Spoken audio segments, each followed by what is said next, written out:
3 ದಿನಗಳ ಕಾಲ ನಡೆಯಲಿರುವ ದತ್ತಾ ಜಯಂತಿಗೆ ಜಿಲ್ಲಾಡಳಿತ ಹಾಗೂ ಜಿಲ್ಲಾ ಪೊಲೀಸ್ ಇಲಾಖೆ ಸನ್ನದ್ಧವಾಗಿದ್ದು, ಭದ್ರತೆಗೆ 4,000 ಪೊಲೀಸರನ್ನು ನಿಯೋಜಿಸಿರುವುದರಿಂದ ಪೊಲೀಸರು ತುಕಡಿಗಳು ಚಿಕ್ಕಮಗಳೂರಿನಲ್ಲಿ ಫುಲ್ ಅಲರ್ಟ್ ಆಗಿವೆ. ದತ್ತಾ ಜಯಂತಿ ಹಿನ್ನೆಲೆ ಸಾರ್ವಜನಿಕರಲ್ಲಿ ಆತ್ಮವಿಶ್ವಾಸ ಹೆಚ್ಚಿಸುವ ದೃಷ್ಟಿಯಲ್ಲಿ ಪೊಲೀಸರು ನಗರದಲ್ಲಿ ರೂಟ್ ಮಾರ್ಚ್ ನಡೆಸಿದರು.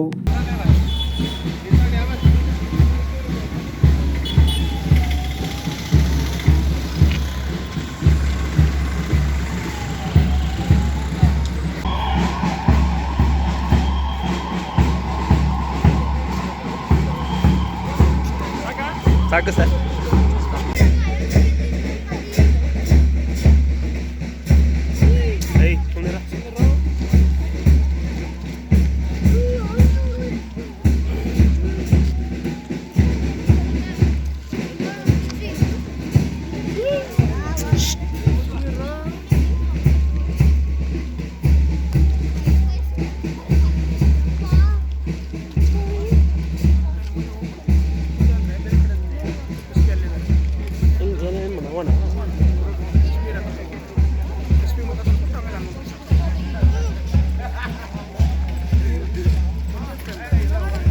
ರಾಮನಹಳ್ಳಿಯ ಪೊಲೀಸ್ ಸಶಸ್ತ್ರ ಕವಾಯತು ಮೈದಾನದಿಂದ ಆರಂಭಗೊಂಡ ರೂಟ್ ಮಾರ್ಚ್ ಬಸವನಹಳ್ಳಿ ಮುಖ್ಯ ರಸ್ತೆ, ಹನುಮಂತಪ್ಪ ವೃತ್ತದ ಮೂಲಕ ಎಂಜಿ ರಸ್ತೆಯ ಆಜಾದ್ ಪಾರ್ಕ್ ವರೆಗೆ ಸಾಗಿತು.